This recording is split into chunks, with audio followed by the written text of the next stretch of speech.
para casos forenses de lo que le pasó, de la causa de muerte, el momento de muerte, el lugar de muerte y luego lo que le pasó después de muerto al cuerpo. Generalmente estas técnicas se emplean pues, para poder decir si hubo un crimen o no lo hubo, si fueron una persona o varias personas los asesinos, si el asesinato fue por razones pasionales o fue por razones rituales, por ejemplo, o un crimen de la mafia o un crimen de narcotráfico. También las marcas, es decir, las prácticas culturales, dejan una huella diferencial en el esqueleto, ¿no? Muy grosso modo podríamos decir que podemos identificar muy bien con el esqueleto si los que lo mataron eran narcos, porque el tipo de armas que utilizan son muy características, el tipo de tiro de gracia que le dan es la firma de cada una de las mafias, etc. Extrapolado a la época prehispánica podemos tratar de hablar de por qué motivo un cuerpo, un esqueleto, un hueso quedó donde quedó. Lo primero son causas naturales, digamos, debemos descartar todos los procesos naturales. Por ejemplo, es muy común, y nos llegó a pasar en algunos de los cenotes mayas, donde había también basura o desechos coloniales, encontrar un cráneo con una perforación perfectamente distribuida y decían, mira, un balazo. Entonces, bueno, había que decir no, un balazo, y sobre todo con un arma colonial, había despedazado el cráneo con un patrón radial, que es muy identificable, muy claro, el impacto de entrada deja una huella, que no es un circulito perfectamente definido. ¿Sí? Es un impacto que fragmenta el hueso en un patrón radial. Estos hoyitos eran perfectamente redondos, vistos al microscopio, se veía que eran irregulares y rasposos, y eran básicamente las mordidas de larvas que crecen en el agua, que hacen áreas, no se alimentan del hueso, sino que lo roen, buscando lugares donde depositarse, donde alojarse, y muerden perfectamente redondo. Entonces había que distinguir todas estas cosas que son naturales y no pensar que son simbólicas o que son sacrificiales o algo por el estilo. También es común cuando hay enterramientos masivos, digamos, o tal, que quede espacio libre entre diferentes cuerpos, y entonces al cadaverizarse ese espacio queda abierto y los cráneos ruedan y se desplazan más allá de la posición del esqueleto. El resto del esqueleto puede seguir articulado, pero el cráneo se mueve. Muy seguido esto ha sido diagnosticado como decapitación. Entonces, claro, el significado es completamente distinto y la interpretación que podamos hacer de ello cambia totalmente. Una vez viendo este marco, digamos, metodológico, vemos de manera muy general, algo que creo que pasa en cualquier sociedad del mundo, qué aspectos del pensamiento social pueden hacer que interactúen con el cadáver, que lo manipulen, que lo dispongan de la manera que están disponiendo de él. Me voy a referir, esto lo hemos explicado, también no es nada nuevo, es, digamos, mucha gente emplea, como prácticas mortuorias a todo aquello que se le haga a un muerto, ¿sí? Incluso al muerto simbólico, es decir, al agonizante, por ejemplo, en el caso del pensamiento cristiano, o la pena de muerte, cualquier cosa, ¿no? Dentro de ellas pueden ser diferentes funciones que además pueden sobreponerse, pueden ocurrir simultáneamente en un mismo individuo. Las funerarias son aquellas en las que todas las prácticas están dirigidas al muerto, ¿sí? Colocarle la oblación para que tenga a quien entregarse la divinidad del otro mundo, o colocarle las ofrendas para él, para que tenga comida para el camino, que tenga el perrito que lo acompañe a cruzar el río de sangre, o colocarle la moneda en la boca para que pueda darse la caronte.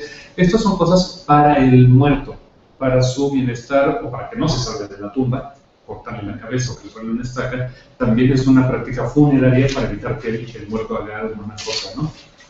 Es decir, toda la materialización del rito, que va a quedar luego como contexto arqueológico, está destinada a la interacción del muerto, ¿sí? En cambio, en las sacrificiales pasa algo diferente. El muerto forma parte de la ofrenda a otra entidad. Él no es el objeto central del ritual, forma parte de la partenaria ritual. La consagración a un edificio, el sacrificio para pedir lluvia, para agradar a una divinidad, en este tipo de cosas, entonces el muerto deviene parte de la ofrenda, posiblemente de una oración, etc., ¿no? Él no es el centro de ese ritual, ¿sí? Terapéuticas puede parecer paradójico, pero las prácticas de salud matan muchas veces o se relacionan con la muerte. Mi ejemplo favorito es la amputación, que produce una parte muerta y luego hay que disponer de ella de alguna manera, cremarla, mandarla a los desechos tóxicos del hospital o hacer un gran mausoleo como en Turbide, ¿no? De la pierna, le hace ahí un enorme monumento funerario a la pierna, ¿no? Entonces todas estas prácticas estuvieron ligadas a un proceso curativo. Ejemplos más lógicos o más tradicionales, la trepanación, que nos asombra cuando conduce a la recuperación, porque la mayoría de las veces estaba ligado a la causa de muerte, ¿sí? Muchos otros tratamientos, como en la Edad Media, las sangrías, que podían sacarle hasta 6 litros de sangre a un ser humano que tiene 4, pues es más probable que esa sea la causa de muerte que el mal que lo condujo al médico, ¿no? Etcétera. Entonces hay también que considerar que las modificaciones que ocurren en el cuerpo durante la muerte pueden haber sido terapéuticas. Jurídico-punitivas, la pena de muerte va a generar, ya sea la oficial, la legal, la del Estado, o las, como decía ahorita, las ejecuciones del crimen organizado, o las heridas de guerra, o ese tipo de aspectos que están ligados en ellas, el rito o el acto, porque no tiene por qué ser ritual necesariamente, ocurrido, se está dedicando a la sociedad. No está destinada al muerto. Por ejemplo, la pena de muerte, pues sí, se trata de matar al muerto, pero lo que se hace, la ejecución pública, por ejemplo, está destinada al sistema social. Es un mensaje de que se está haciendo justicia, o de que no lo hagan porque les va a pasar lo mismo, o de terror, como el canibalismo Anasazi, en donde aparentemente llegaban a una comunidad, la mataban, se comían a su gente, inclusive defecaban en sus fuegos, ¿no? Había toda una serie de actos de deshumanización y de imposición de un terror real a esas comunidades, ¿no? Entonces aquí se trata de este tipo de prácticas que son un mensaje mucho más directo, de que el destinatario ya no es el muerto o una divinidad, sino digamos que el sistema social en su conjunto. Y lo que llamaban pragmáticos, aquellas manipulaciones que son por usos del momento, necesidades que no necesariamente son rituales, aunque por supuesto podemos ejecutar un ritual como parte de ellas. Los sobrevivientes de los Andes tuvieron que practicar canibalismo como una necesidad de supervivencia. Es cierto que lo hacían en forma de comunión, ¿sí? Realizaban una comunión de tipo católico como parte del proceso, pero el hecho era no morir de hambre, ¿sí? Esto lo documentamos principalmente en Teotihuacán, en talleres domésticos, en áreas domésticas de vivienda, no rituales, lejos de los altares, lejos de todo, en donde en los basureros había herramientas hechas con hueso humano. Y no hablamos de las calotas que se ofrendan en los altares, por ejemplo, que son sacrificiales.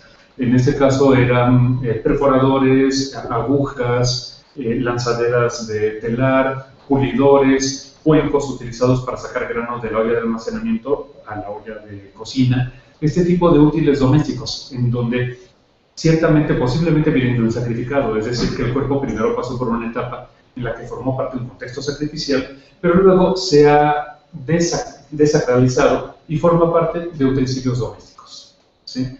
Digamos que sería, de manera muy grosso modo, para poder discutir acerca de la diversidad de prácticas mortuorias, el marco conceptual que empleamos, ¿sí?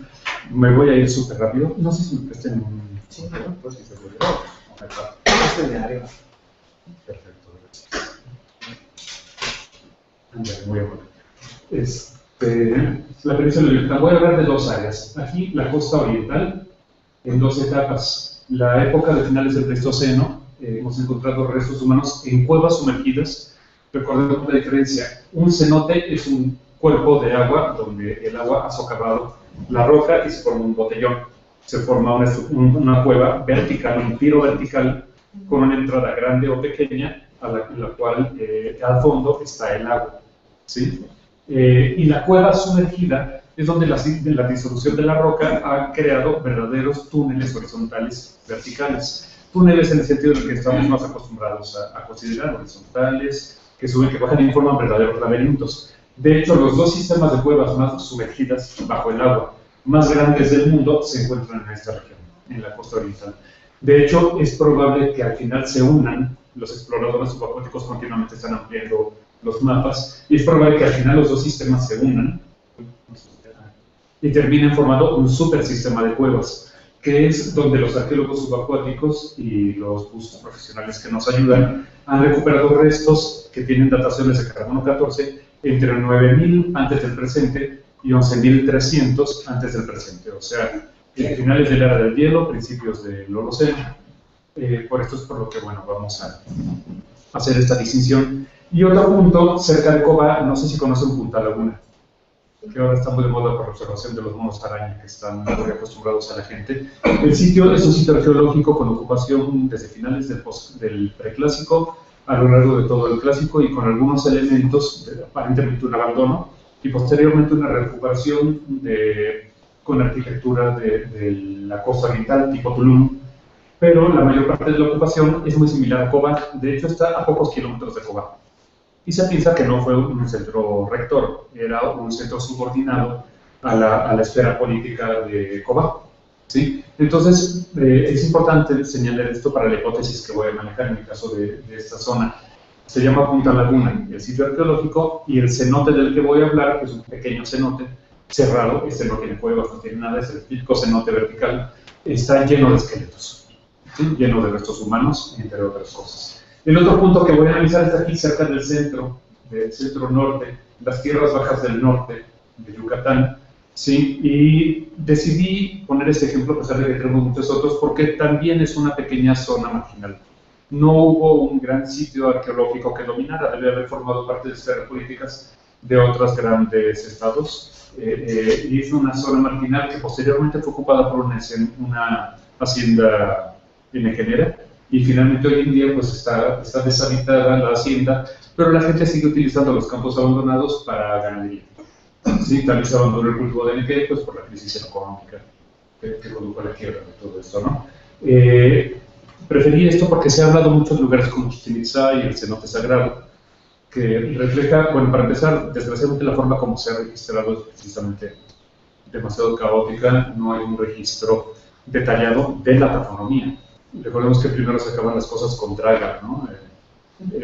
Luego Piñachán, cuando tomé todavía clases con él, nos platicaba que habían utilizado químicos para hacer que el agua se le quitara la turbidez, se asentara en el fondo todos los sedimentos, lo cual debe haber sido un ecocidio también terrible, pero bueno, sí, en esa época no había esos criterios. Hubo museos, ciertamente, pero buscaban piezas de museo, y los restos humanos pues los sacaban sin registrarlos adecuadamente, ¿no?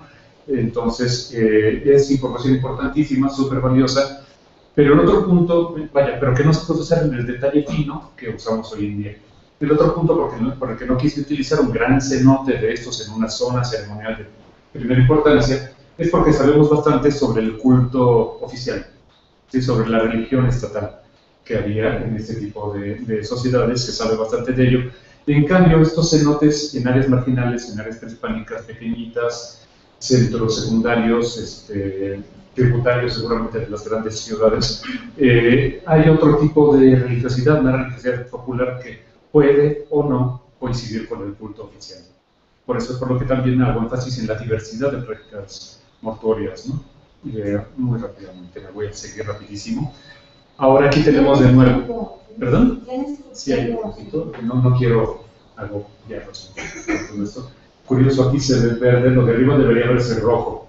Pero bueno, es toda esta parte más sombreada, todo esto, es una reconstrucción de la línea de costa durante el Pleistoceno, hace aproximadamente 10 a 12.000 años. Aquí está Cozumel, que puede ver que mide el doble de su extensión actual.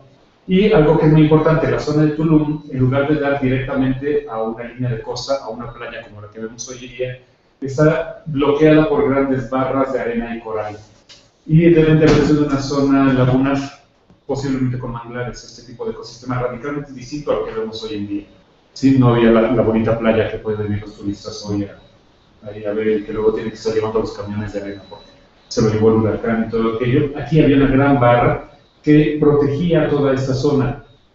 Las cuevas de finales del Pleistoceno están en esta zona y la gente que vivió en ellas debe haber vivido entonces en este ambiente. Las construcciones ambientales tradicionales nos hablan de grandes pastizales, de que la selva secundaria que vemos hoy en día no existía, y tampoco la selva primaria que vieron los mayas del preclásico, sino que hoy pensamos que sí había una vegetación arbórea importante. Así que por lo menos en esta zona se formó un microecosistema, más allá de los grandes pastizales del norte, en donde debe de haber habido una diversidad ecológica tremenda. Como también hemos encontrado dentro de las cuevas confoterios, gliptodontes, tapires, caballos, camélidos, megaterios, estos grandes perezosos gigantes, pues nos damos cuenta de que efectivamente el ecosistema no era simplemente de grasa, de pastizales, sino que era un mosaico de ecosistemas muy complejo, ¿sí? Y entre ellos gran cantidad de restos humanos. Hoy en día esa es la línea de costa, ¿sí? Y aquí algunos de los cenotes donde hemos encontrado Najarón, Las Palmas, Mucnal, etcétera, donde encontramos restos humanos, ¿sí? Esta es una de las zonas principales y esta sería por acá, la otra zona importante, donde dentro de las cuevas hay restos humanos. ¿Sí? Se trataría de prácticas funerarias.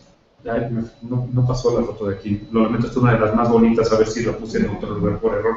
Pero Las Palmas es un esqueleto que encontramos dentro de una cueva, en un nicho, digámoslo así, cerca de acumulaciones de carbón que hemos interpretado como hogueras, y la encontramos flexionada. ¿Sí? Esto es muy importante, de hecho, si lo hubiéramos excavado en un contexto de tierra firme, habríamos dicho, lo mismo que decimos bajo el agua, que se trataba de un bulto mortuorio, flexionado, encogido, que se colocó sedente, y luego, por la descomposición del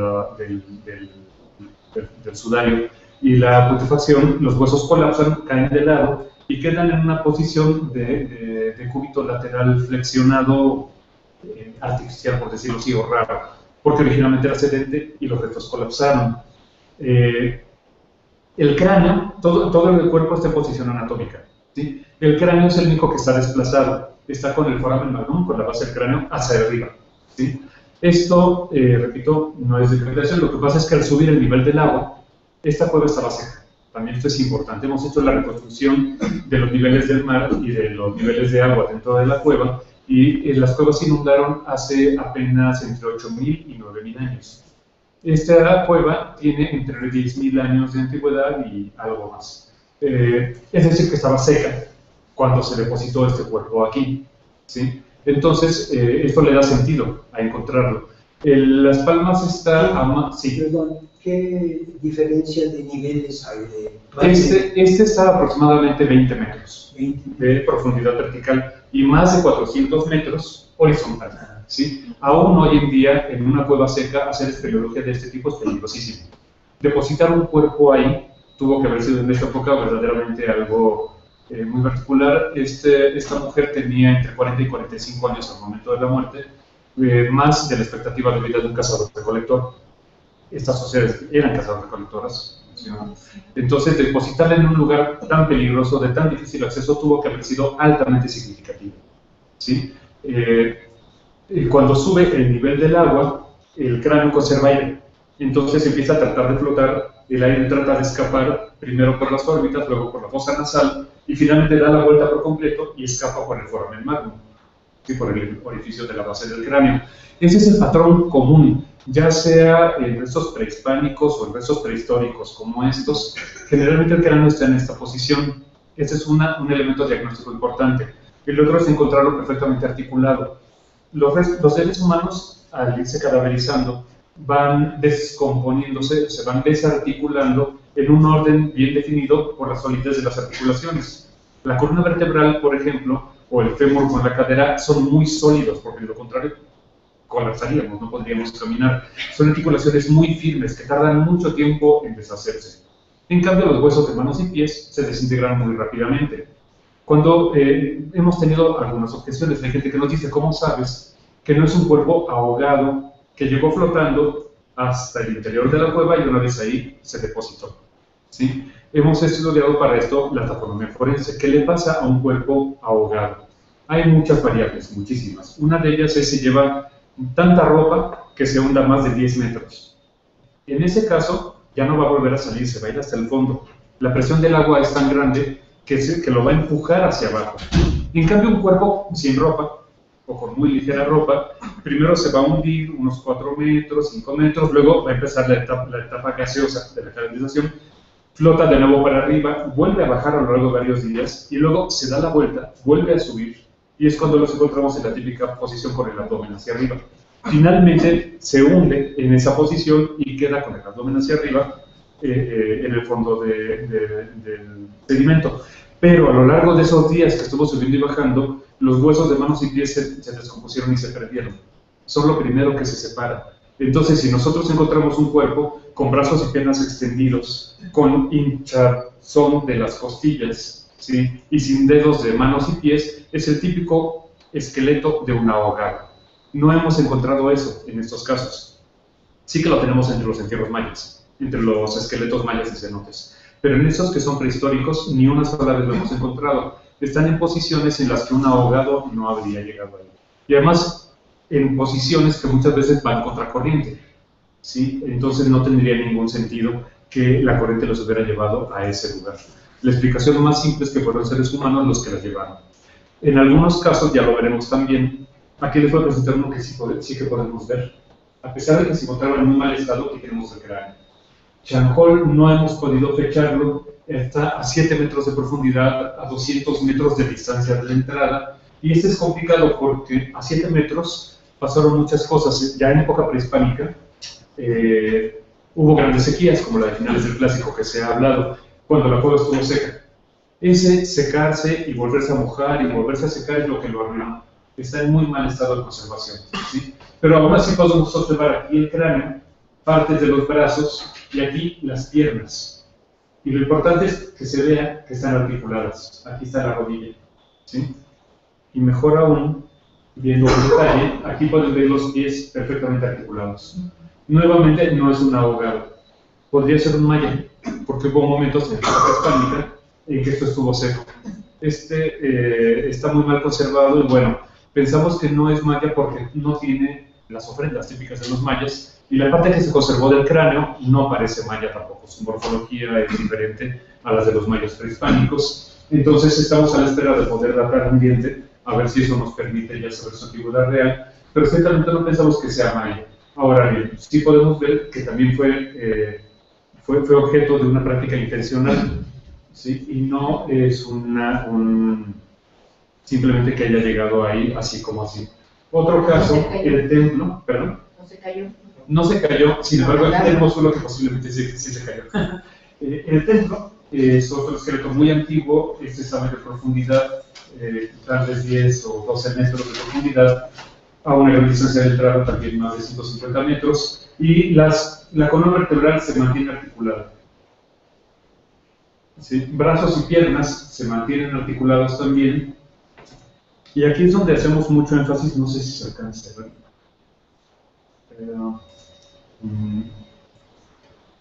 Los huesos de acá son los huesos del pie, ¿sí? También están perfectamente articulados. En este caso el cráneo rodó porque estaba en un pequeño roca, en un fragmento rocoso dentro de la cueva.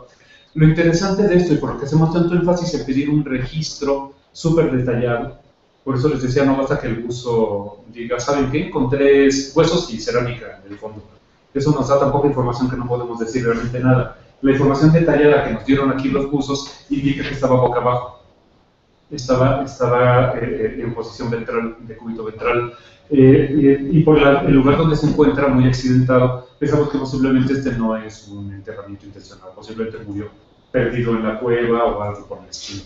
Entonces también hay que tener mucho cuidado en esos aspectos del registro, ¿no? Cada hueso, la posición de cada uno de ellos debe ser fotografiado, registrado en video y dibujado para poder nosotros luego hacer una interpretación un poco más sólida de lo que queremos decir. El pit es otro contexto problemático también, porque estos restos humanos no están a gran profundidad, están a más de 40 metros de profundidad, pero están en un cenote. Es decir, aquí pudieron haber caído directamente desde la superficie. Los mayas hacían lo mismo, los mayas también arrojaban cuerpos o personas al agua desde la superficie. Así es que no podíamos estar seguros de que fuera realmente antiguo. Además, a diferencia de los que encontramos, ante los que he descrito anteriormente, la cueva aquí estaba inundada en la era del hielo. Aquí, a 40 metros de profundidad, ya estaba inundada. Es decir, que este cuerpo está desarticulado porque cayó al agua, vivo o muerto, no lo sabemos, ahí murió, estuvo flotando, se estuvo desarticulando, se estuvo desintegrando, y todos los huesos que encontramos de 3 individuos en esta zona están completamente desarticulados. No podíamos entonces asegurar, y de hecho yo era muy remiso a considerarlo prehistórico, ¿sí? Porque no tenía la evidencia del contexto. Sin embargo, mandamos a fechar un fragmento del hueso y nos dio 11.000 años de antigüedad. Entonces, bueno, los cenotes, no solo las cuevas horizontales, sino también los cenotes como tales, están siendo utilizados desde hace 11.000 años. Hay que decir que en la entrada de este cenote, también en los pequeños nichos que están en la entrada del cenote, hubo cerámica maya. ¿Sí? Hay ocupación ritual también del cenote durante el clásico maya, ¿no? Entonces, bueno, resulta uno de los contextos más problemáticos que tenemos, más difíciles de interpretar, pero la datación de carbono 14, y ahora que ya tenemos también el cráneo, nos indica que su morfología tampoco es maya, ¿sí? Muchas veces esto es un proceso muy lento, llevamos 10 años trabajando todo esto y apenas este año nos estamos animando a decir estas cosas porque el análisis es muy lento. Por ejemplo, cuando salió, su textura era de galleta de animalitos mojada. Traten de manipular eso. Entonces tardamos más de 6 meses en estabilizarlo y consolidarlo de modo que se pudiera estudiar. Entonces es un proceso muy, muy lento, muy complicado para poder hacer las interpretaciones. Especialmente no se ve bien acá, pero que hay otro cráneo roto con huesos largos cerca de él, ¿sí? Pero no articulados, ¿sí? Entonces esto hace que sea muy difícil su interpretación. ¿Cómo los sacan para que no se les desbarate? Es una cosa que lleva muchos días. En el caso del PIT, ellos podían bajar directamente, entonces llevaban contenedores de plástico con pesas de plomo para poderlos manejar en el fondo, con un material de relleno en el interior. Aprovechan la ausencia de peso en el agua para hacer que se levanten del fondo, lo colocan prácticamente sin tocarlo, con guantes estériles, lo colocan dentro del contenedor, lo sellan y luego van subiendo. Ellos tardan 20 o 25 minutos en bajar 40 metros. Luego hacen la colecta, o sea, tienen entre 15 y 20 minutos para colectar lo que se pueda y luego tienen que volver a subir en un proceso de más de casi 2 horas. Para no sufrir intoxicación, lo bueno de esto es que el ascenso es tan lento que no perjudican mucho el material. Una vez arriba nosotros lo recibimos y ya lo llevamos al laboratorio húmedo, pero sí es bastante complicado y esto hace que las colectas puedan tardar años. Otro de los Chanjol, por ejemplo, se colectó a lo largo de 2 años y Las Palmas se colectó a lo largo de 1 año y medio también, porque tienen que estar entrando y saliendo. Con el Consejo de Arqueología, los que son arqueólogos, imagínense, ellos esperan que hagamos una temporada de mes y medio, ¿no? Esto no puede hacerse en arqueología subacuática, es completamente otra lógica. Los primeros informes eran terribles porque nos pedían la estratigrafía y las técnicas de excavación. Como pueden ver, esto lleva 9.000 años, este es otro alto tiene una datación de carbono 14 de 9.000 años, y no hay sedimentos, por dentro de una cueva inundada. Entonces, hemos reemplazado las técnicas de excavación con el registro tafonómico forense. Nuestras garantías, que son tan sólidas y tan buenas como el registro arqueológico en excavación, es el registro tafonómico que hacemos de todo este material. ¿Sí? Gracias a ese registro podemos asegurar las cosas que más o menos tratamos de decir. Murnal está muy cerca de la Mujer de las Palmas. La Mujer de las Palmas se hizo famosilla con esto del Bicentenario porque nos la pidieron para hacer una reconstrucción hipernatural en un taller de reconstrucciones faciales en Francia, en el Atelier Dainés. Hicieron una reconstrucción de una viejita de lo más tierna y linda que causó mucha polémica en Yucatán porque es todo menos maya. ¿Sí? En parte yo digo que fue porque los franceses siguieron otro fenotipo, pero seguramente también porque la anatomía de ese cráneo no es maya. ¿Sí? ¿Sí? A 9.000 años de distancia entre los mayas y estas poblaciones es lógico que no se parezcan. ¿Sí? Posiblemente son sus ancestros, posiblemente no, pero es lógico que a lo largo de 9.000 años hayan cambiado. ¿Sí? Entonces esto levantó algo de polémica, pero pues hemos sido como que muy claros en que finalmente fue el dato que nos dieron los huesos. No podemos hacer nosotros, no podemos forzar el dato para que parezca otra cosa, ¿no? Ok, Murnal está muy cerca de la Mujer de las Palmas y tiene la misma antigüedad. Este es un hombre que también tenía alrededor de 40 años al momento de la muerte. Pensamos que también su edad, que va bastante más, que va más allá de la esperanza de vida del cazador-recolector, lo hacía sumamente valioso e importante para su comunidad. A mí me deprime decir que es un anciano de 45 años, ¿no? Pero lógico era. Sí. Obviamente, a mi edad pues ya estoy yo, entonces horas extra también, ¿no? Pero bueno, es lo que es. Ahora bien, este material, este esqueleto posiblemente lo colocaron aquí desarticulado, a diferencia de la mujer de las palmas. A lo mejor en este caso solamente trajeron los huesos ya secos, ya esqueletizados, y los depositaron en un lugar muy especial. Y además está con una cantidad de carbón que se quemó localmente. No es que lo hayan arrastrado, ya no sé qué es. No es que lo hayan arrastrado las corrientes de agua, ese carbón, y lo han depositado ahí, sino que está íntegro. Hicieron una fogata muy cerca de este esqueleto enorme. También acarrear leña es difícil. Luego dentro de una cueva, pero entonces también fue parte de una práctica, pensamos nosotros, posiblemente secundaria, un enterramiento secundario, ¿sí? En el que llevaron los huesos a este lugar y prendieron un gran fuego relacionado con él. Hay huesos de animales que no sabemos si son parte de una ofrenda o es casualidad que estén también ahí. ¿Sí? Parte del jabalí con algunas huellas que podrían ser huellas de corte, que nos indican, vaya, un pegalí, ¿no? Que sugieren que pudiera ser parte de una ofrenda, no lo sabemos. Pero entonces aquí tenemos otra práctica diferente, un enterramiento secundario, a diferencia de los que vimos antes, que son enterramientos primarios. O inmersión, perdón, el PIT sería un no enterramiento, sería más bien una disposición del cuerpo por inmersión. ¿Sí? Déjame ver. Muy rápido, quiero pasar a lo maya porque, claro, pues aquí podemos decir muchas cosas más. Bueno, a veces salimos a las 9 de la sí, no hay problema, es que no los quiero también agobiar. Pero bueno, Si vas a pasar a los mayas, sí, te podemos preguntar. Buena idea, sí. Muy bien, sí. Me quedé confuso sobre los cambios de nivel del mar del Pleistoceno al actual. Dice son 20 metros de diferencia de que subió el mar. Que subió el nivel del mar. Así es, 20 metros. Como las cuevas están muy cerca del mar, la inundación de las cuevas depende, a diferencia de los cenotes de tierra adentro, donde dependen de corrientes de agua dulce subterráneas, estos dependen del nivel del mar, del nivel estático, absolutamente. Aquí, además, claro, hay que complejizarlo un poquito más. El agua de las cuevas está claramente dividida en dos niveles. Un nivel de agua dulce, que es la aportación continental, que va hacia la costa por corrientes subterráneas. Entonces los primeros metros de agua son de agua dulce. Y por debajo de eso, lo que llaman la haloclina, es un punto muy bien diferenciado por la densidad del agua, y debajo de ese nivel el agua es salada. Es donde el agua del mar está invadiendo las cuevas. Nosotros podemos saber, por ejemplo, por la microfauna que rodea a los esqueletos, hay microfauna de agua dulce y microfauna de agua salada. Entonces podemos tener una idea también de si fue el nivel del mar lo que lo inundó, o si más bien es corrientes de agua dulce lo que lo inundó. Estamos también en todo esto, está en proceso, pero también estamos viéndolo. Lo más seguro es que los que están a mayor profundidad nunca estuvieron en agua dulce. Pasaron de seco, de cueva seca, a inundados por agua de mar. Y son los mejor conservados.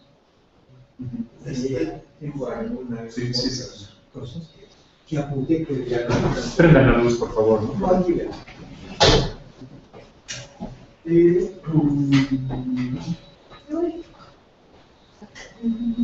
La apunté tan rápido que no alcanzo a leer lo que escribí.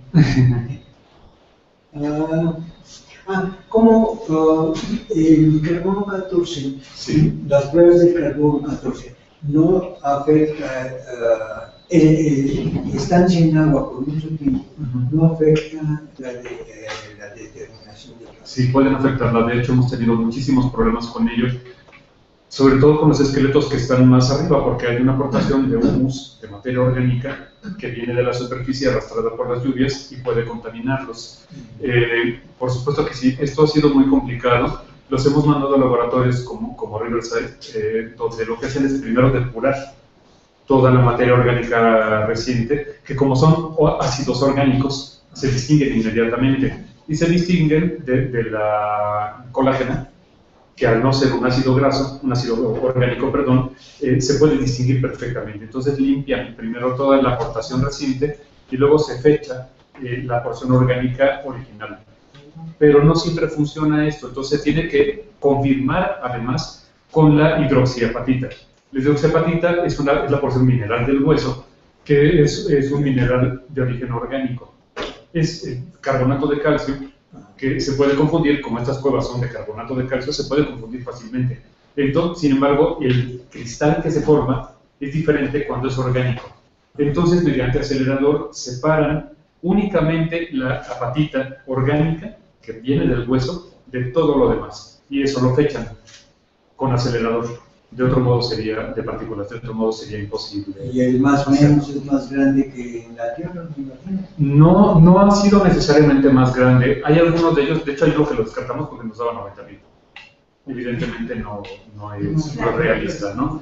El templo dio una fecha de 90.000 que por ningún concepto es creíble. Tenemos entonces solamente las dataciones que han sido, y perdón, en algún caso, ya muy rápido, en algún caso se confirmó con series de uranio. Por ejemplo, Las Palmas tenemos la datación de carbono 14 de 10.000 y la de 9.000 y la de series de uranio, de descomposición del uranio radioactivo, de 10.000. Entonces, con esa coincidencia... Y la última pregunta que sería, perdón, es cuando dices definitivamente no son mayas, es por el cráneo sobre la que se es interesante porque es una población mesocránea. Son mesocráneos. Curiosamente, y esto incluso a mí me sorprende, porque cuando uno ve una población, pues digo, si lo vemos nosotros, aquí hay de todo. ¿Sí? En este grupo de esqueletos son muy uniformes en su morfología. Las órbitas son más altas y no tienen a hacer este círculo que forman los cráneos mayas. Son mesocráneos, los mayas son hiperbraquicráneos, cuando no están deformados. El 93% de los cráneos mayas está deformado, lo cual también es un muy buen indicador. Pero también estamos encontrando diferencias en los dientes, en la morfología dental. Tienen una cantidad, un porcentaje muy alto de raíces fusionadas en los molares y premolares, que no es común este rasgo en la población maya. Estamos completando el análisis dental, esto lo vamos a presentar en el COMAS. No, perdón, esto lo vamos a presentar de los precerámicos, ahora en Santa Fe, en Nuevo México, y en la comparación con los mayas del COMAS, en Colima, donde vemos que hay diferencias en la anatomía dental que también son significativas. Entonces, con todos estos rasgos, vemos que no se parecen. Entre paréntesis, tampoco se parecen a otros precerámicos. Se parecen a los mayas en la estatura. Llevan muchas generaciones viviendo en el trópico. ¿Qué pasa con los migrantes? Es muy obvio con los cromañones en Europa. Muy rápido, los cromañones son bantúes, tienen una anatomía vertical completamente porque vienen del cercano oriente y de África. Están colonizando los climas fríos de Europa, pero no se han adaptado a ellos. Y en cambio, ¿cómo son los neandertales? Bajos, macizos, de extremidades cortas y muy robustos para liberar la menor cantidad de energía, de calor posible al ambiente. En este caso, ellos tienen la típica adaptación a los ambientes tropicales ya. ¿Sí? Igual que los mayas, y por la misma razón. ¿Sí? Otros ejemplares, por ejemplo, Kennewick, en Norteamérica, no se ajusta a la estatura que debería de tener. Estatura y proporcionalidad. ¿Sí? Entonces, claro, este es un elemento importantísimo. La estatura es muy parecida a la de los mayas, pero cranealmente son bien distintos. ¿Sí? Bueno, volviendo un poquito a lo del agua salada y el agua dulce, ¿no? Sí. ¿Causa mayor descomposición alguna de las, sobre los restos humanos, alguna de las aguas? ¿Cuál es la que causa? Podríamos decir que el principal problema no es que sea agua dulce o salada, sino los cambios. Igual que la temperatura, igual que la acidez, igual que cualquier otra característica natural, son los cambios lo que altera al hueso. Ahora bien, ciertamente detestamos el agua dulce, no por ella misma, sino porque está asociada a algunos, a ácidos orgánicos, que reaccionan con los carbonatos de calcio de la cueva y producen ácido sulfídrico y le dan en la torre a todo. Ahí sí, de hecho, no solo a los antiguos, cuando tienen que trabajar en las capas de ácido sulfídrico nuestros buzos les va muy mal. Salen con la piel toda irritada, los ojos lastimados, es peligroso trabajar en esas capas, no pueden permanecer mucho tiempo. Entonces, no es el agua dulce, sino la asociación con la materia orgánica lo que sí hace que a menores profundidades se destruyan más. No, pero menciona que hay, bueno, las sequías de que empiezan como en 550, 650, ¿a cuánto asumen que bajó el nivel del agua en esas cuevas? Desgraciadamente tenemos los estudios para el norte de la península y para las tierras bajas del sur, pero no hay estudios para la zona de Tulum. Así es que estamos teniendo que hacer nuestras propias interpretaciones en base al crecimiento de las estalagmitas que crecen cuando la cueva está seca, ¿sí? Y dejan de crecer cuando la cueva está inundada. Estamos haciendo la estimación de que posiblemente bajó entre 7 y 10 metros el nivel del agua, del nivel freático. No estamos hablando de las aguas que alcanzan la superficie, porque eso depende de otros factores. Los cenotes se mantienen con más agua por la presión del agua dulce continental que ejerce contra el área liberada de piedra, que es un cenote. En cambio, las cuevas inundadas, en donde la presión del agua se libera hacia el mar, baja mucho más el nivel del mar. Es muy complicado hacer la reconstrucción. Ahorita voy a hablar también de cenotes tierra adentro que se secaron también. Y los mayas bajaron y depositaron entierros. En lugar de arrojar por inmersión los cuerpos, bajaron ahí y los colocaron en el nicho. Y más también o menos, posiblemente en esta época también. Pero con la cueva llena de agua. Sí, la cueva tenía agua, solo que más abajo. Bajaron y lo Sí, depositaron. pues tal vez deben de haber tenido alguna balsa, porque hay ofrenda en este caso y todo. Ahorita lo vamos a ver. Se van a la orilla del cenote, en un nicho de la orilla colocan un muerto, ¿sí? Con toda la parafernalia ritual típica de un entierro maya de la zona, y ya se sube 200 años después o algún tiempo después, el nivel del cenote vuelve a subir e inunda el nicho. sí. Pero más o menos ustedes, ¿entre qué periodo están datando esta gran sequía? Estamos creyéndole a los que dicen que por ahí entre 500 y 600 aproximadamente. La cerámica que encontramos, por ejemplo, de este cenote correspondería a este patio, ¿no? Del clásico, en la zona, a finales del clásico, diría yo. Ya más o menos una pregunta. Para la pequeña edad de hielo, están asumiendo que, digamos que hay una afectación de agua que esté cambiando, bueno, que también cambió el contexto que se está estudiando. Sí, estamos asumiendo que también pudo haber afectado, aunque los estudios paleoclimáticos para la región indican que no fue tan fuerte el cambio climático en la península de Yucatán como lo fue en el centro de México. Aquí sí que causó problemas serios. Allá los estamos tomando en cuenta, pero todo lo que hemos encontrado publicado no habla de que haya sido un impacto tan profundo, porque dependen de condiciones que ya no son tan ligadas a las condiciones periglaciares, digamos. Por ejemplo, aquí el Ajusco hizo que fuera mucho más violenta. Podemos ver todavía los circos, ¿no? Y las morrenas del Ajusco de la pequeña glaciación. En cambio, en la zona maya no hay información de nada parecido, entonces no fue tan... el régimen de lluvias no se vio tan afectado, por lo menos eso se piensa. Y sin ser experto yo del tema, pues. No sé, si quieren pasamos a los mayas. Como les mencionaba, Punta Laguna es un sitio periférico bajo la esfera política de Cobán, por lo menos durante el clásico. Durante el posclásico tuvo una ocupación ligada a la arquitectura costa oriental. Los restos humanos que tenemos en el fondo del cenote se alcanzan. A ver, no sé si quieren apagar de nuevo la luz para que se vea con más claridad. Tenemos cráneos, seguir fémures, ¿sí? Etcétera. En un aparente caos, en un aparente desorden que al principio nos desconcertó muchísimo. Había mucha acumulación de huesos hacia un lado del cenote, no veíamos claro, y la primera hipótesis es que se trataba de depósitos secundarios de huesos que eran arrojados al cenote. Carmen Rojas, en un trabajo que la verdad ha sido heroico, porque haciendo trabajo de hormiga, ha demostrado que muchos de estos restos, si le quitas el sedimento, están articulados. Aquí ven las piernas, los fémures. ¿Sí? Si quitamos este sedimento, aquí está la columna vertebral y el cráneo sí está asociado, sí está articulado.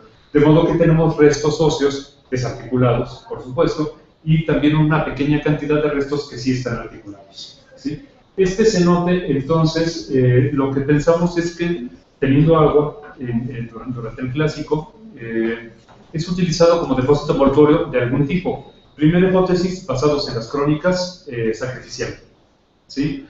Pero los depósitos sacrificiales suelen ser depósitos donde la demografía presente, donde los restos humanos están sesgados. Por ejemplo, los típicos depósitos sacrificiales aztecas o digamos del postclásico, solemos encontrar principalmente varones.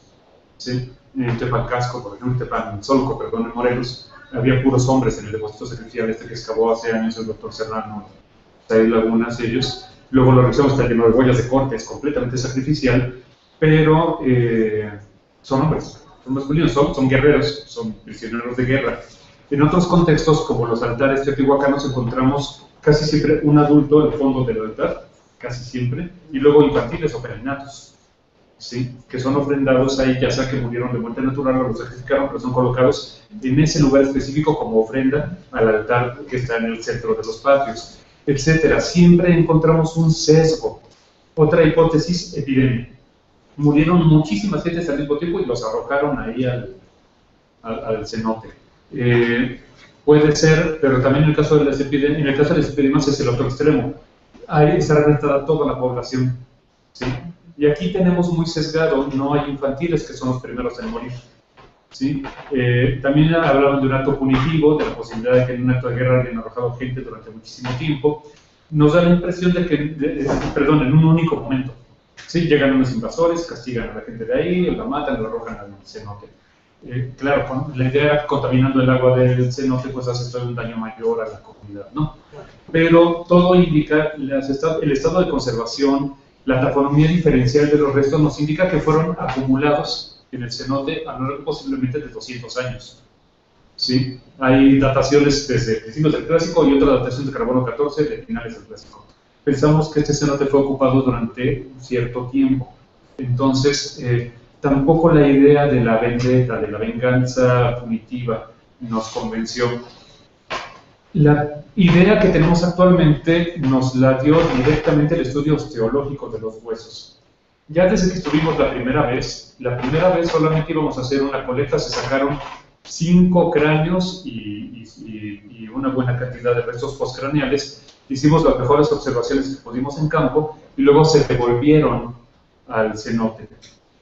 Lo interesante es que en esa primera vez de 5 cráneos, y pensábamos, bueno, esto ya solo es un registro superficial, esto por ni modo, no tenemos tiempo o recursos para hacer más, pero de 5 cráneos que sacamos, 2 tenían una particularidad congénita de nacimiento que se llama occipitalización del atlas. Es decir, la primera vértebra cervical, el atlas, se fusiona de nacimiento al cráneo, a la base del cráneo. ¿Sí? A la persona no le afecta en vida, nunca se dan cuenta de que tienen esta característica, pero preguntándole a los antropólogos físicos cuántos habían visto en su vida, muchos, por ejemplo el doctor Serrano creo que solo había visto uno en su vida, ¿sí? Y eso habiendo visto como él miles de esqueletos de todo Mesoamérica y de parte del mundo. A colegas españoles, a colegas de todo el mundo, estadounidenses, les hemos preguntado, y aunque es una particularidad anatómica relativamente común, que se conserve en el contexto arqueológico es rarísimo.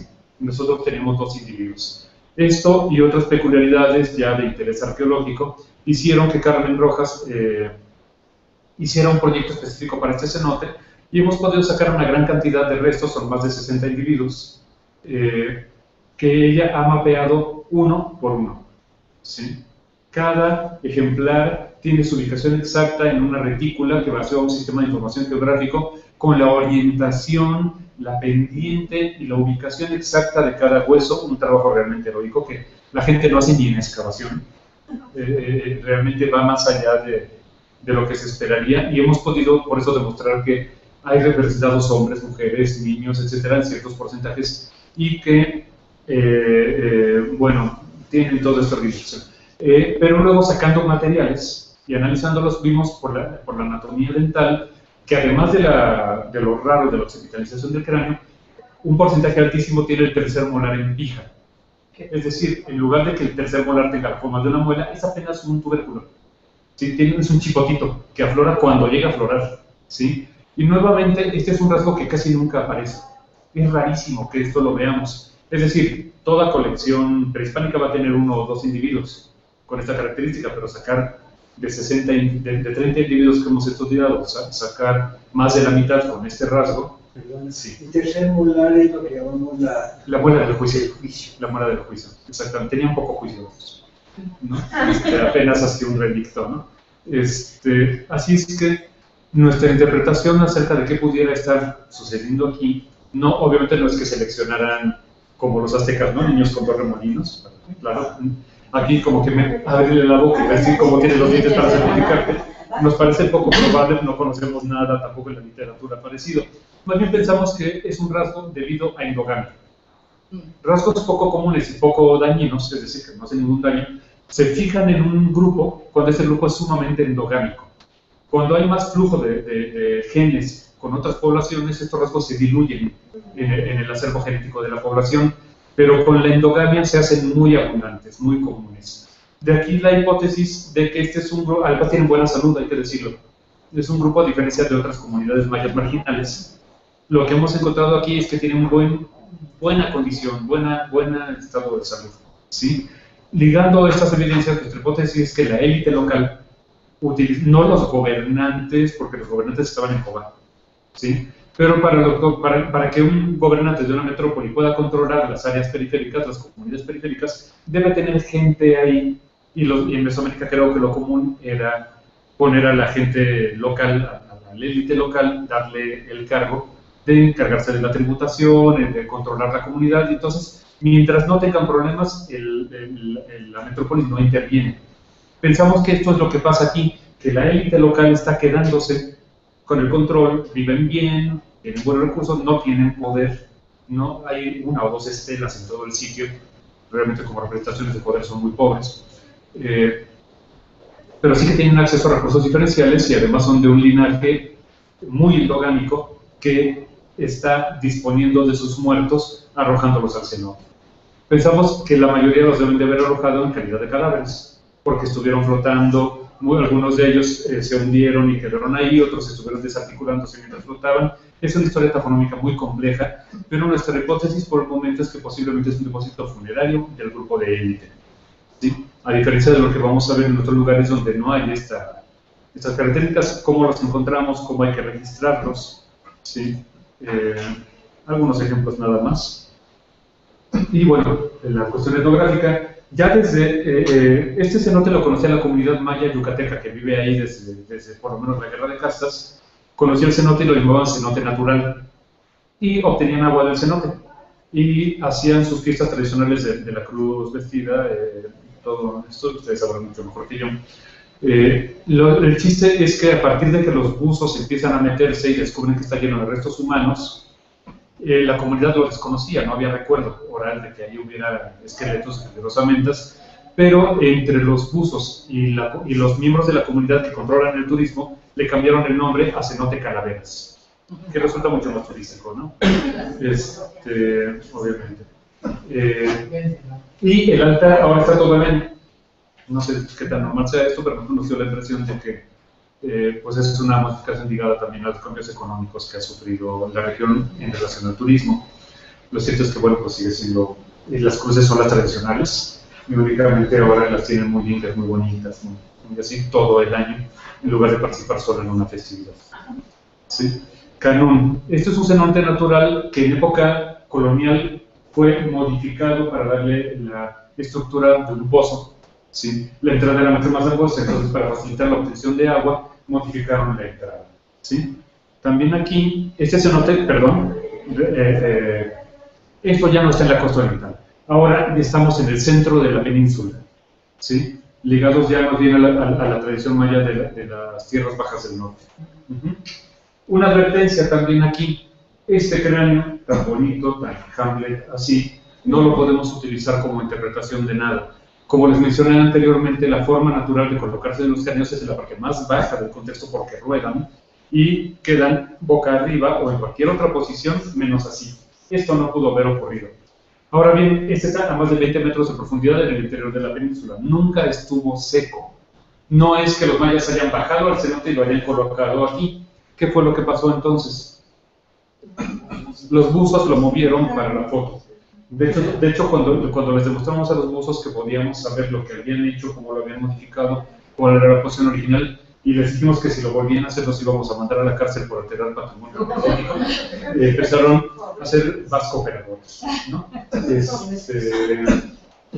Los buzos profesionales suelen ser gente que no acepta trabajar con nadie, son freelance, son outsiders, que no les gusta mucho disciplinarse y seguir la legislación mexicana. Entonces, lo que realmente funciona con ellos es impresionarles, demostrándoles que pueden ellos aprender muchas cosas también, y entonces es cuando se convierten en los mejores defensores del patrimonio. Hasta ahora, ahorita lo dije de broma, aunque sí hubo la cosa con la ley, en realidad lo que hacemos nosotros no es amenazarlos ni nada, generalmente lo que hacemos es convencerlos, enseñarles, darles cursos, y entonces es como los cazadores furtivos en África, que una vez convencidos se convierten en los mejores defensores del Parque Nacional, ¿no? Aquí pasa lo mismo con los buzos, una vez que saben toda la información que se está perdiendo cuando alteran algo, se convierten en grandes defensores e informantes, ¿sí? Bueno, algunos de los aspectos que encontramos aquí, algunas de las ollas, me disculparán que no domino yo mucho el tema, me han dicho los arqueólogos que algunas son coloniales y otras son realmente prehispánicas, pero la mayor parte de las ollas que hay en este cenote no son las que encontramos en los contextos funerarios. Muchas de estas ollas eran para obtener agua, ¿sí? Las bajaban, las subían y se rompía la cuerda, se quedaban ahí, ¿sí? Hay que distinguir entonces lo que pudo haber sido pragmático de lo que pudo haber sido realmente ritual. Ciertamente algunas vasijas sí que están decoradas, pintadas, esgrafiadas y son preciosas y deben de haber formado parte de rituales, pero muchas de ellas no. Y algo que vimos, vieron la entrada, la recuerdan, apenas cabe una persona. Sin embargo, encontramos muchos restos de ganado en la región. Entonces, los informantes nos decían, bueno, pues es que se caen, ¿no? Y no quieren hablar mucho del asunto, ¿sí? Pero bueno, algo curioso es que encontramos muchos restos articulados de ganado reciente, moderno, de variedades domésticas, pero modernas, no coloniales. Ahí, y más bien lo que parece que no querían hablar mucho del asunto, de que habría habido que hacer más labor etnográfica, es que todavía en las sequías arrojan animales al cenote haciendo ofrendas ahí, ¿no? Ese es un aspecto muy bonito. No sé si se alcanza a ver, pero hay huesos humanos aquí metidos en las diferentes partes del contexto. Aquí se ve con más claridad. Muchos de este material empezamos a estar familiarizados con lo mismo. Diferentes patrones, restos aislados, huesos aislados, extremidades semiarticuladas y restos humanos completos, perfectamente articulados. Pero aquí sí, todo lo que encontramos estaba en posición, en el fondo del cenote, aclaro, en el fondo del cenote, todos estaban en la típica posición que esperaríamos en un cuerpo depositado en el agua, que estuvo flotando durante mucho tiempo. Algunos se hundieron, otros no, se desarticularon, pero todos ellos, o la gran mayoría, pueden ser explicados por inmersión, ¿sí? La inmensa mayoría de ellos, hubo muchos, pero estas son bastante recientes, muy recientes. Y aquí tenemos la evidencia de cómo lo siguen utilizando en la actualidad, ¿no? De hecho, esto es un gran problema porque cuando se les caen las cubetas, estas liberan óxido de hierro al agua y están dañando ya los restos humanos. Los están tiñendo de un color oscuro, que primero dijimos esto que, digo, tanto hierro en los carbonatos de la península es extraño. Parece ser que la contaminación de metales está perjudicando los materiales. Sí, entonces tenemos aquí un contexto que en un principio podemos interpretar como sacrificial o como funerario, es muy ambiguo, no nos atrevemos a decir sobre estos materiales en particular, solo sabemos que fueron arrojados en forma de cadáver, es decir, con tejidos blandos todavía, algunos de ellos con una ofrenda muy pesada, que los condujo hasta el fondo y en el fondo se esqueletizaron, otros con una ofrenda muy ligera o sin ofrenda, que estuvieron flotando y se fueron desarticulando en los contextos, en los sedimentos. Pero encontramos dos sorpresas preciosas en esta cueva. Ya les mencioné una de ellas. En un caso, cerámica perfectamente acomodada, restos de animales perfectamente acomodados y un esqueleto perfectamente en posición anatómica en un pequeño nicho. No es posible tomar una foto cenital y no encontré el dibujo, me disculpo. Pueden ver el cráneo típico de lo que les hablo, de cómo flota y se coloca con el foramen hacia arriba. Estos son los dientes, aquí están las órbitas, y esto es la parte superior, ¿sí? Pero todo el resto del esqueleto está flexionado, está colocado en decúbito lateral derecho, si mal no recuerdo, colocado en el interior de ese nicho, ¿sí? Con las vasijas y todo en la parte exterior del nicho. Esto está a 1,5 metros de profundidad, ¿sí? Y además están perfectamente las líneas de estalagmitas y las líneas del agua. El agua también deja manchas en la pared de los cenotes, que nos hablan de cuándo subió y cuándo bajó. Todo esto nos habla de que muy probablemente, o casi con toda seguridad, en algún momento del clásico esto estuvo por encima del espejo de agua, y es ahí donde bajaron con el cuerpo, bajaron con las ofrendas, se dirigieron a la orilla, las colocaron perfectamente ordenadas y volvieron a subir. Con esta organización, si yo lo hubiera excavado, mi interpretación nunca sería la de un sacrificio humano.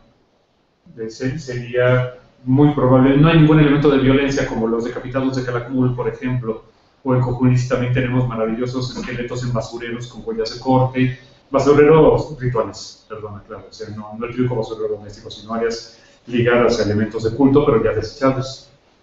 Sí, todo eso con huellas de corte y tal. Aquí no hay nada de eso. Esto es idéntico a los entierros que excavamos en una unidad habitacional. ¿Sí?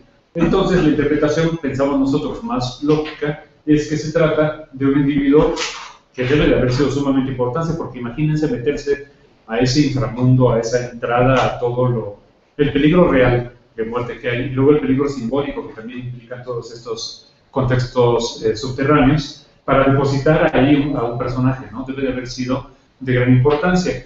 ¿Por qué no encontrar? Claro, de gran importancia local, por eso no encontramos más que ofrendas domésticas, ¿sí? Porque no es una gran zona de control territorial ni nada, no es una cabecera de gobierno ni nada por el estilo. Entonces pensamos que una persona importante para una comunidad rural, pero lo bastante importante como para que realizaran semejante práctica, que hasta la fecha no hemos encontrado reportada en ningún cenote de los grandes sitios arqueológicos. Mi punto es que no sabemos si eso se debe a que no lo hacían o a si no lo registraron adecuadamente. Para poder hablar de estas cosas necesitamos un registro milimétrico de la posición de cada hueso, y pues no hay muchos equipos que lo estén haciendo así, ¿no? Entonces esto es un poquito lo que siempre les pedimos a los colegas, ¿no? Que qué bueno que todos lo estamos haciendo, y qué bueno que hay 3 o 4 proyectos de arqueología subacuática de cenotes, pero que sí tenemos que hacer que los estándares sean como los que ha logrado Carmen Rojas en Calaveras, ¿no? O como lo que se logró en Canuma. Aquí apenas íbamos empezando y todo esto era ensayo y error, y además había que explicarle a los buzos por qué, ¿no? Entonces en algún momento sacaron un cráneo, lo metimos en una cubeta para que vieran cómo giraba y tal, y todo esto. O sea, hemos tenido que ir haciendo muchos experimentos también y recurrir a mucha literatura forense para poder establecer una metodología de registro a este nivel, ¿no? Entonces, bueno, pues nos encanta que haya mucha más gente trabajándolo, pero sí pedimos que se tenga este nivel, ¿no? Estos estándares. O mejor, o más aún. Último elemento de canon, que además, les repito, yo no sé mucho de la cuestión simbólica, ritual o religiosa maya, pero yo pensaría que los decapitados están ligados a otro tipo de culto, no tanto al de las cuevas, no lo sé, ¿no? Yo pensaba que era algo más solar o más ligado al gobernante, no sé, pero encontramos este cráneo. Lo sacamos por la hiperdeformación, desgraciadamente la pantalla no está permitiendo verlo, pero parece, es increíblemente largo, no sé si no sé si lo ven en la pantalla, pero es realmente largo, sí, es impresionante. Lo sacamos para poder estudiarlo en cuanto a la hiperdeformación cefálica. Este cráneo está publicado, lo publicó Marta Benavente con Carlos Serrano en unas memorias de la mesa redonda de la Sociedad Mexicana de Antropología, la de Jalapa. Pero una vez que lo tuvimos fuera fue doblemente espectacular y revelador, porque tiene un patrón de huellas de corte impresionante, ¿sí? Es decir, tomaron la cabeza, la decapitaron cuando todavía tenía tejidos blandos, la desollaron y le limpiaron los músculos, y finalmente le limpiaron incluso los tejidos conjuntivos, los tejidos blandos que cubren el hueso propiamente dicho. Todo eso se lo rasparon. Eso es importante, porque si ustedes no le raspan esos tejidos apesta. En cambio, si se los limpian adecuadamente, el cráneo se seca, queda bien curado, por decirlo así, y se puede utilizar durante mucho tiempo sin que se descomponga. En Teotihuacán hemos encontrado la misma pauta, pero en la poneurosis se la tienen que retirar adecuadamente. Entonces, este cráneo tenía las típicas huellas de corte que nosotros ya habíamos detectado en tantos otros lugares. Teotihuacán tiene muchísimo de esto. Las prácticas portuarias de Teotihuacán son espectaculares también. Y también nosotros habíamos obtenido huellas muy similares en experimentación con cadáveres en la Facultad de Medicina. Entonces pudimos identificar claramente que el cráneo fue limpio, lo limpiaron, retiraron todos los tejidos blandos, Y además en la base del cráneo tenía un bruñido, un pulimento muy propio, muy característico. Este pulimento solemos encontrar algo muy parecido cuando el hueso toca mucho con gramíneas, porque se da esa pátina que en Europa llaman pátina de cereales precisamente, en las hoces neolíticas, por ejemplo, el sílex adquiere esa misma pátina. Ya lo habíamos observado esto en herramientas en Teotihuacán, pero un bruñido tan parecido a eso, en la base de un cráneo, no nos remitía en lo más mínimo a cereales o a nada por el estilo. Más bien lo que podemos ver también experimentalmente viendo materiales etnográficos es que los ácidos grasos de la mano producen ese bruñido en el hueso. Es decir, es un cráneo que fue manipulado en su base, con la mano, durante mucho tiempo, el suficiente como para que se bruñera, para que quedara bien pulida la parte de abajo, cosa que no sucedió en la parte superior. Y después habrá acabado su vida, su ciclo ritual, habrá acabado su eficacia simbólica. Por alguna más razón, es una mujer joven, por cierto, lo arrojaron al cenote. ¿Sí? Entonces obtuvimos evidencia de una práctica sacrificial que nunca hubiéramos esperado encontrar en un cenote, que casi siempre hemos encontrado en contextos de tierra, y les digo, ligados más bien a entierros reales, a sitios ceremoniales grandes, a cosas por el estilo. Nos pareció muy interesante en un lugar como un cenote de una comunidad rural encontrar algo por el estilo. Debe haber sido una reliquia importante de algún modo, que finalmente fue arrojada al cenote, acabando así su vida ritual. Es la explicación que nosotros le damos, no queremos especular más, pero cenote canón es importante porque nos refleja las actividades típicas de los cenotes que encontramos en las crónicas, la inmersión de cuerpos. Encontramos el descenso al cenote para colocar de manera funeraria un cuerpo intencionalmente en un nicho, y encontramos una práctica de decapitación y uso de un cráneo trofeo perfectamente conservado, que rara vez vemos en superficie porque los suelos ácidos no permiten su conservación.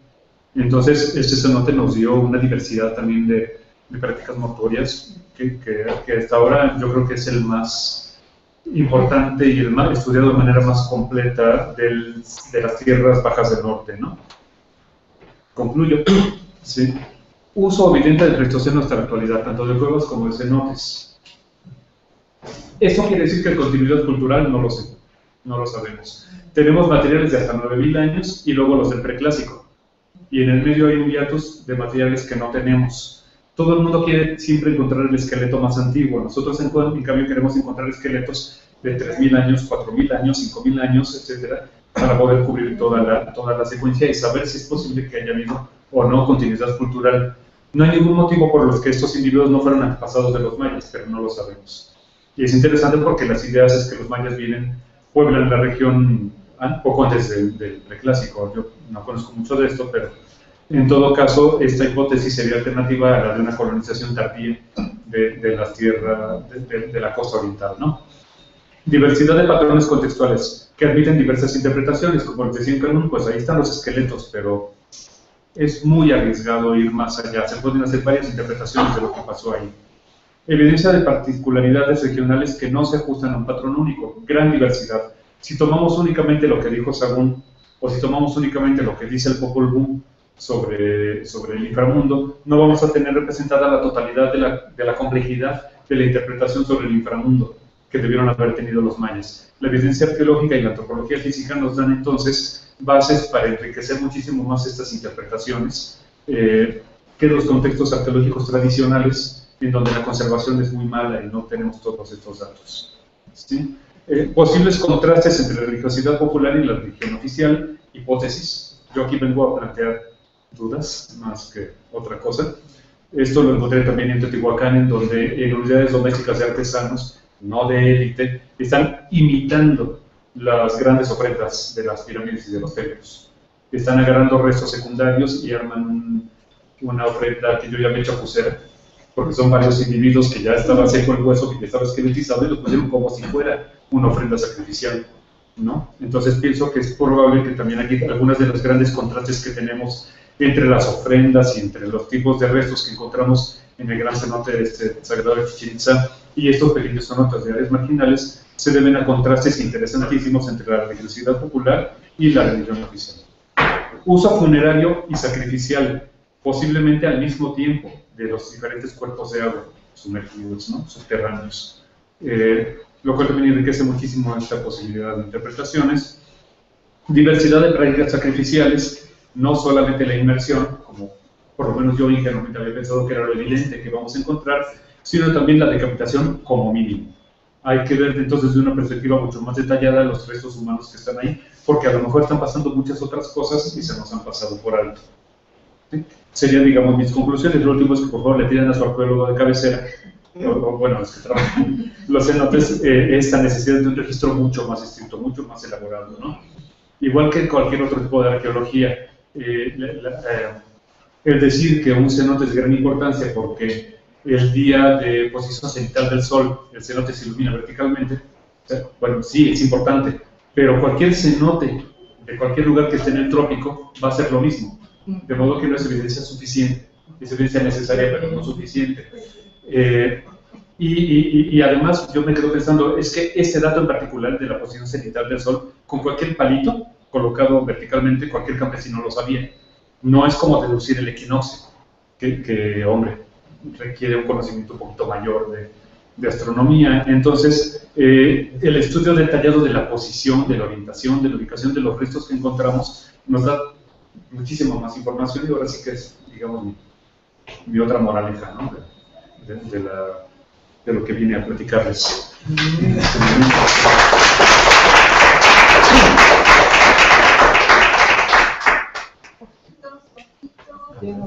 ¿no te está gustando lo que están haciendo en el cenote? No, sí, por supuesto que sí, me parece impresionante. Y ese cenote es interesantísimo, pero pido más información.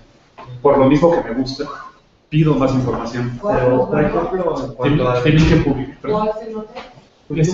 El de Chichen, el que está ahí en Chichen. ¿Cómo dices que se llama? Cultura. Pero, por ejemplo, el registro que están haciendo de... Porque el trabajo de Estela Modena también habla que se depositaron ofrendas sobre unas cornisas, ¿no? Sí. Pero el registro no sé... Digo, lo voy a checar viendo los dibujos. Yo lo he buscado y no está publicado en revistas todavía.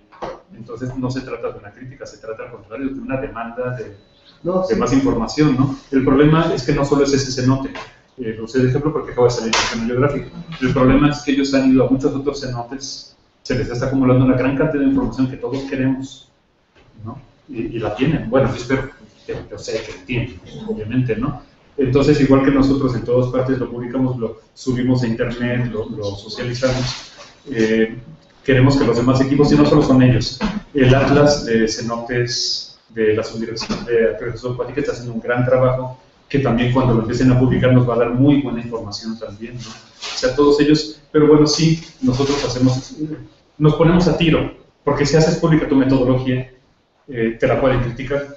Yo lo hago porque quiero que me critiquen y la quiero mejorar, pero si no dicen su metodología, si no hacen públicos sus datos y esto, cuesta mucho trabajo ir más allá, ¿no? Pero en este caso su metodología, digamos, porque ustedes buscan esa inducción para que haya una mayor información para el estudio y la interpretación, ¿ya la tienen publicada para la consulta? Sí, por supuesto. Todo esto ya está publicado.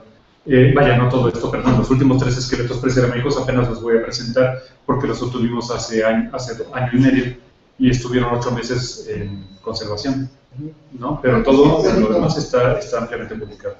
¿Dónde se puede consultar? Mira, Pilar coeditó Pilar Luna, Subacuáticas, coeditó un libro de arqueología subacuática en Latinoamérica, donde tenemos ya gran parte de esta información de los mayas. Ahí hay un par de artículos donde tenemos esto publicado. Te mando por correo la bibliografía. Claro. Y si quieres, porque no sé si se consigue en México el libro, pero lo puedo Pero nos puedes dar pasar el PDF con gusto y se los paso. Como les decía, nosotros hacemos el dato bruto y ya la interpretación es lo que está sujeto a leer. Sí, lo que es que no somos especialistas en... Bueno, por lo que Carmen sí que sabe más de mayas, ¿no? Entonces ella su tesis la llamó Cementerios Acuáticos Mayas, que yo no estuve de acuerdo porque cementerio es un concepto cristiano muy poco afortunado, por eso llamamos depósitos mortuorios. Pero bueno, es una apuesta dura a la idea de que es un lugar de disposición funeraria de muertos, por lo tanto, se vale, ¿no? Se vale. Pero bueno. ¿Nos pueden pasar un artículo para que la aloque? Te mando. Sí. Déjame comentarlo con los otros, porque si yo no los puse como por eso todos los demás, ahora sí que... No vinieron. No pudieron venir. Iba a venir Marta, que además también también tiene mucho que comentar, pero tuvo un compromiso ahí. Y los demás, uno vive en Tulum y el otro en Saltillo. Ahí hubiéramos ido a hacer eso. Vamos, hagan una reunión del seminario y ahí con gusto les enseñamos los contextos y todo esto, ¿no? Es súper interesante. No, me encantaría. Vamos hasta Bueno, no, pues órale, nos encantaría. Perdón. No, oigan. Me desconcertó un poco porque dices que el esqueleto o el muerto Sí. se queda flotando hasta que se desarticulan los huesos. Sí. ¿Cuánto tiempo tarda? Y como el animal que estaba, recién cayó, estaba casi hasta con piedra en el fondo. Sí. ¿Cuánto tiempo tardaría en el agua a descomponerse la carne Claro que sí. para que se desarticulen los huesos? Sí. Esto depende muchísimo del contexto. En cuerpos hemos revisado, por supuesto, para cuevas hay muy poca información. Generalmente lo que se publica es para casos forenses que ocurren en ríos, lagos o mar abierto.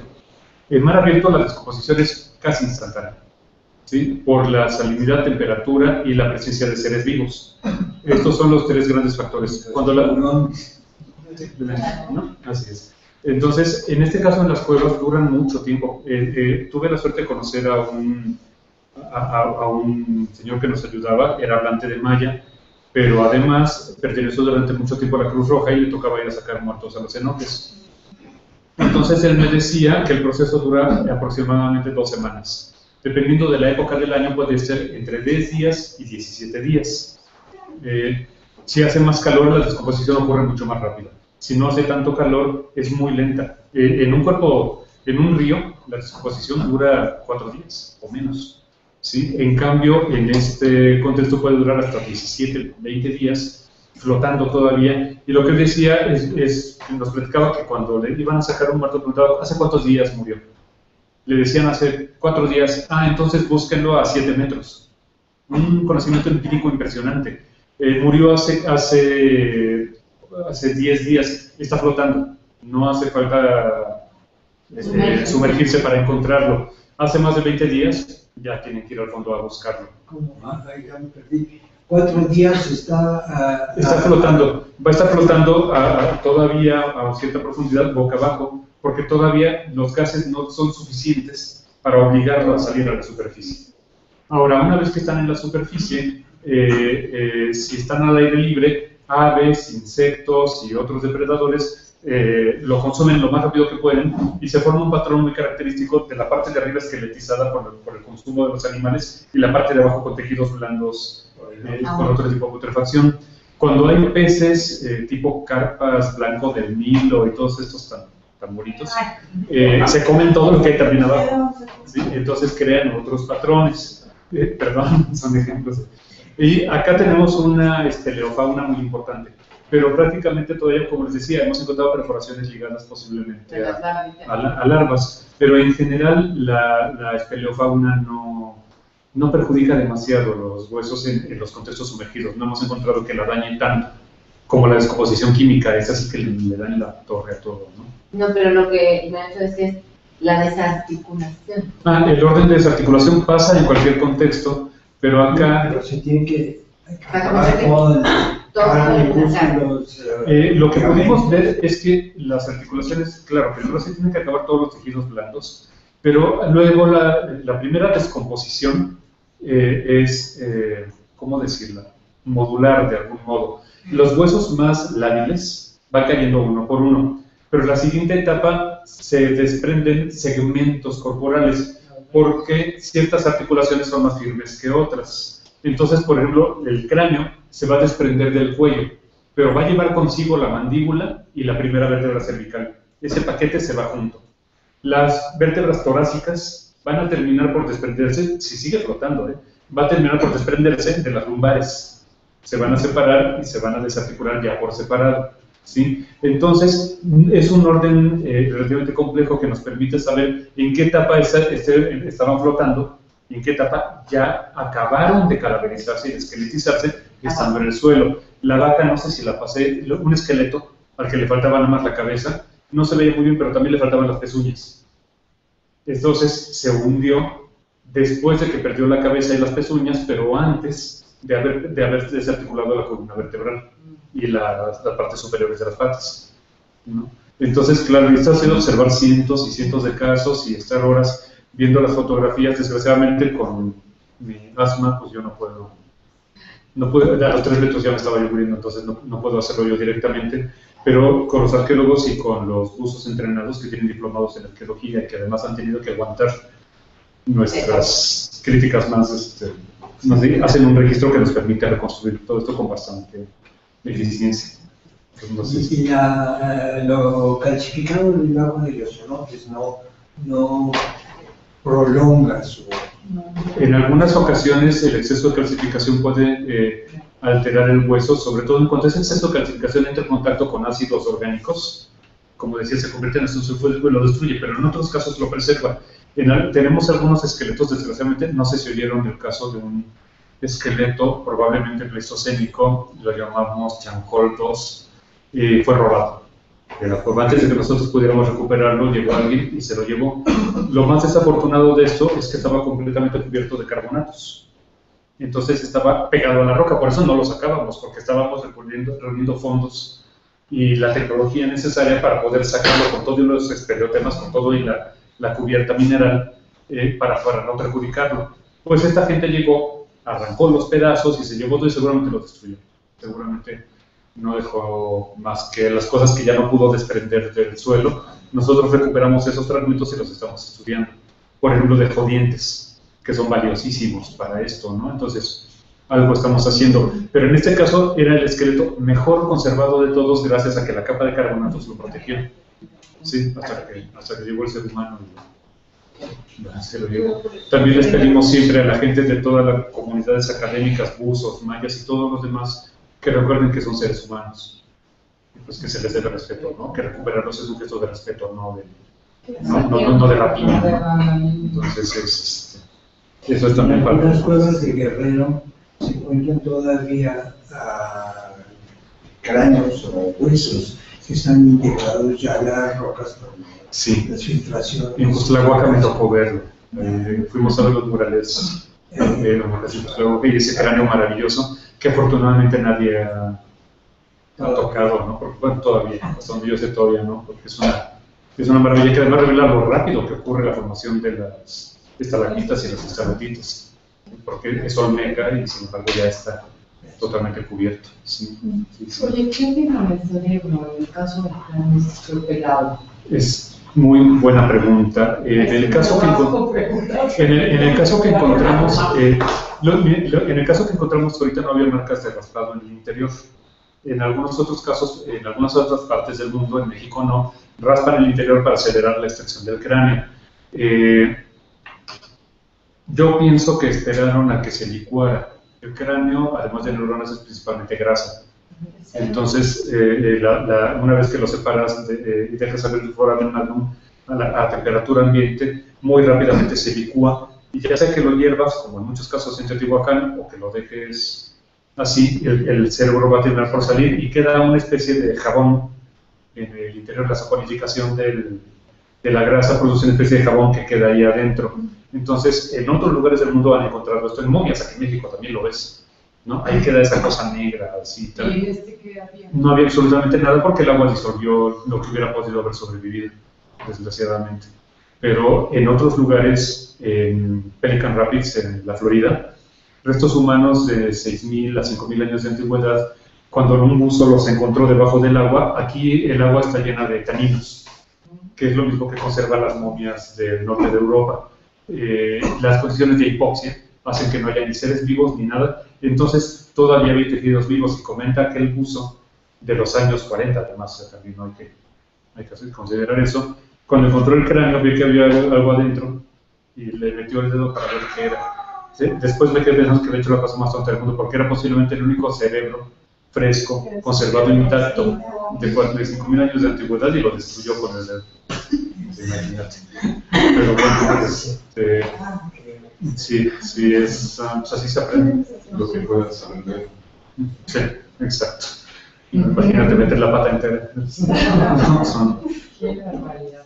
Sí, bueno, pues... ¿Más preguntas? Pues, Muchas gracias. Pues le agradecemos a... No, al contrario, gracias por la paciencia.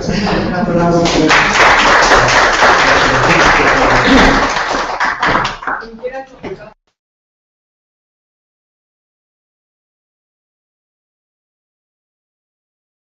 Como decía ahorita, las ejecuciones del crimen organizado o las heridas de guerra o ese tipo de aspectos que están ligados en ellas, el rito o el acto, porque no tiene por qué ser ritual necesariamente, ocurrido, se está dedicando a la sociedad. No está destinada al muerto. Por ejemplo, la pena de muerte, pues sí, se trata de matar al muerto, pero lo que se hace, la ejecución pública, por ejemplo, está destinada al sistema social. Es un mensaje de que se está haciendo justicia o de que no lo hagan porque les va a pasar lo mismo, o de terror como el canibalismo Anasazi, en donde aparentemente llegaban a una comunidad, la mataban, se comían a su gente, inclusive defecaban en sus fuegos, ¿no? Había toda una serie de actos de deshumanización y de imposición de un terror real a esas comunidades, ¿no? Entonces aquí se trata de este tipo de prácticas que son un mensaje mucho más directo de que el destinatario ya no es el muerto o una divinidad, sino digamos que el sistema social en su conjunto. Y lo que llamado pragmáticos, aquellas manipulaciones que son por usos del momento, necesidades que no necesariamente son rituales, aunque por supuesto podemos ejecutar un ritual como parte de ellas. Los sobrevivientes de los Andes tuvieron que practicar canibalismo como una necesidad de supervivencia. Es cierto que lo hacían en forma de comunión, ¿sí? Realizaban una comunión de tipo católico como parte del proceso, pero el hecho era no morir de hambre, ¿sí? Esto lo documentamos principalmente en Teotihuacán, en talleres domésticos, en áreas domésticas de vivienda, no rituales, lejos de los altares, lejos de todo, en donde en los basureros había herramientas hechas con hueso humano. Y no hablamos de las calotas que se ofrendan en los altares, por ejemplo, que son sacrificiales. En este caso eran perforadores, agujas, lanzaderas de telar, pulidores, cuencos utilizados para sacar granos de la olla de almacenamiento a la olla de cocina. Este tipo de útiles domésticos, en donde ciertamente, posiblemente vienen de un sacrificado, es decir, que el cuerpo primero pasó por una etapa en la que formó parte de un contexto sacrificial, pero luego se ha desacralizado y forma parte de utensilios domésticos, ¿sí? Digamos que sería, de manera muy grosso modo, para poder discutir acerca de la diversidad de prácticas mortuorias, el marco conceptual que empleamos, ¿sí? Me voy a ir súper rápido, no sé si me presten un... Sí, no, pues que se puede. Este de arriba. Perfecto, gracias. Muy bueno. La península de Yucatán, voy a hablar de dos áreas. Aquí, la costa oriental, en dos etapas. La época de finales del Pleistoceno, hemos encontrado restos humanos en cuevas sumergidas. Recordemos la diferencia. Un cenote es un cuerpo de agua, para casos forenses, de lo que le pasó, de la causa de muerte, el momento de muerte, el lugar de muerte, y luego lo que le pasó después de muerto al cuerpo. Generalmente estas técnicas se emplean pues, para poder decir si hubo un crimen o no lo hubo, si fueron una persona o varias personas los asesinos, si el asesinato fue por razones pasionales o fue por razones rituales, por ejemplo, o un crimen de la mafia o un crimen de narcotráfico. También las marcas, es decir, las prácticas culturales, dejan una huella diferencial en el esqueleto, ¿no? Muy grosso modo podríamos decir que podemos identificar muy bien con el esqueleto si los que lo mataron eran narcos, porque el tipo de armas que utilizan son muy características, el tipo de tiro de gracia que le dan es la firma de cada una de las mafias, etc. Extrapolado a la época prehispánica podemos tratar de hablar de por qué motivo un cuerpo, un esqueleto, un hueso quedó donde quedó. Lo primero son causas naturales, digamos, debemos descartar todos los procesos naturales. Por ejemplo, es muy común, y nos llegó a pasar en algunos de los cenotes mayas, donde había también basura o desechos coloniales, encontrar algún cráneo con una perforación perfectamente estructurada y decían, mira, un balazo. Entonces, bueno, había que decir, no, un balazo, y sobre todo con un arma colonial, había despedazado el cráneo con un patrón radial, que es muy identificable, muy claro, el impacto de entrada deja una huella, que no es un circulito perfectamente definido. ¿Sí? Es un impacto que fragmenta el hueso no patón radial.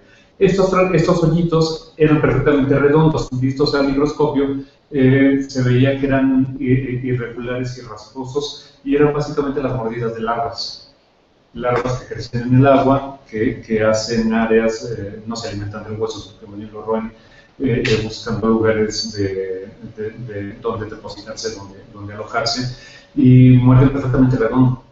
Entonces había que distinguir todas estas cosas que son naturales y no pensar que son simbólicas o que son sacrificiales o algo por el estilo. También es común cuando hay enterramientos masivos, digamos, o tal, que quede espacio libre entre diferentes cuerpos, y entonces al cadaverizarse ese espacio queda abierto y los cráneos ruedan y se desplazan más allá de la posición del esqueleto. El resto del esqueleto puede seguir articulado, pero el cráneo se mueve. Muy seguido esto ha sido diagnosticado como decapitación. Entonces, claro, el significado es completamente distinto y la interpretación que podamos hacer de ello cambia totalmente. Una vez viendo este marco, digamos, metodológico, vemos de manera muy general, algo que creo que pasa en cualquier sociedad del mundo, qué aspectos del pensamiento social pueden hacer que interactúen con el cadáver, que lo manipulen, que lo dispongan. Registro detallado de la tafonomía. Recordemos que primero se acaban las cosas con Draga, ¿no? Luego Piñachán, cuando tomé todavía clases con él, nos platicaba que habían utilizado químicos para hacer que el agua se le quitara la turbidez, se asentara en el fondo todos los sedimentos, lo cual debe haber sido un ecocidio también terrible, pero bueno, sí, en esa época no había esos criterios. Hubo museos, ciertamente, pero buscaban piezas de museo, y los restos humanos pues los sacaban sin registrarlos adecuadamente, ¿no? Entonces, es información importantísima, súper valiosa, pero el otro punto, pero que no se puede usar en el detalle fino que usamos hoy en día.